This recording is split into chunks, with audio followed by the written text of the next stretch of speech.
मी खरं भेटायलाही गेलो होतो आणि काही त्यांच्या स्टाफ बरोबर अधिवेशनामध्ये आज चर्चेच्या जे काही दोघं विषय आहेत, सत्ताधारी पक्षाचा प्रस्ताव असेल, राज्यपालांचं अभिभाषण असेल, या विषयावरती चर्चा करण्यासाठी त्यानंतर मुख्य प्रतोद, प्रतोद आणि मुख्य प्रतोद यांच्या नियुक्तीच्या संदर्भातही खऱ्या अर्थाने मी चर्चा करायला गेलो होतो। त्या बाबतीमध्ये तशा स्वरूपाचा मेसेजही दादांना पाठवलेला आहे आणि त्या प्रकारच्या सूचना लवकरात लवकर मुख्य प्रतोद कोणाला केलं पाहिजे, प्रतोद कोणाला केलं पाहिजे अशा सूचना दादांकडनं येतील आणि त्या आल्यानंतर त्याची निवड होईल। म्हणजे फ्लोअर मॅनेजमेंट करण्याकरता खऱ्या अर्थाने मुख्य प्रतोद आणि प्रतोदाची आवश्यकता असते, ती लवकरात लवकर घोषणा होईल। दादा नॉट रिचेबल असले पण माझं नाव सोडून दादा घोषणा मुख्य प्रतोदाची माझं नाव सोडून असणार। दादा भेटत नाहीयेत कुणाला, काय कारण आहे? या सगळ्या गोष्टी नॉट रिचेबल आहेत।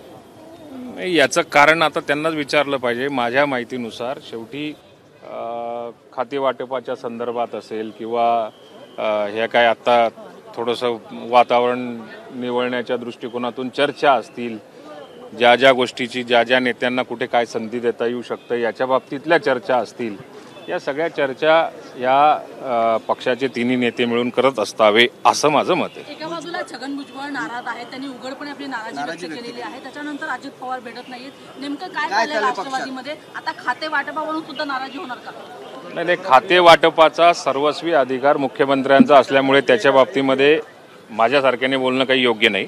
राहिला भुजबळ साहेब हे राष्ट्रवादी काँग्रेस पक्षाचे महायुतीचे नेते असल्यामुळे त्यांची नाराजगी दूर करण्यासाठी सर्वतोपरी जो प्रयत्न असतो तो पक्षाच्या श्रेष्ठींकडून सातत्याने केला जातो। समर्थकांनी अजित पवारांच्या बॅनरला चपला मारल्या, दोडे मारले, याच्याकडे तुम्ही कसं बघता? नाही, ही गोष्ट काही बरोबर नाही की शेवटी आतापर्यंत आपल्याला जे मिळालेलं असेल ते पक्षामुळेच मिळालेलं आहे आणि भुजबळ साहेबांच्या नेतृत्वातच आम्ही निवडणूक लढलेलो आहे।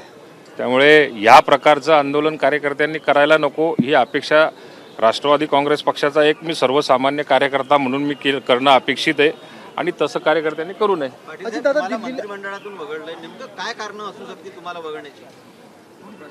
बघा, पक्षामध्ये प्रादेशिक समतोल असेल, पक्षामधनं समजा जर का मला मंत्रिमंडळातून वगळलेलं आहे असं गैरसमज करण्याची आपल्याला आवश्यकता नाही। पण मला काही गरज नसताना सुद्धा मागच्या 5 वर्षात पक्षानेच संधी दिलेली आहे। मी पहिल्यांदाच निवडलो, मुख्य प्रतोदही केलं, मंत्रिमंडळातही संधी दिली। आता वगळणं म्हणण्यापेक्षा प्रादेशिक समतोल आणि जातीय समीकरण महाराष्ट्रामध्ये साधलं गेलं पाहिजे या दृष्टिकोनातून कदाचित मला थांबवलेलं असेल। तुमची भेट झाली नाही तर अजित पवार नेमके कुठे आहेत?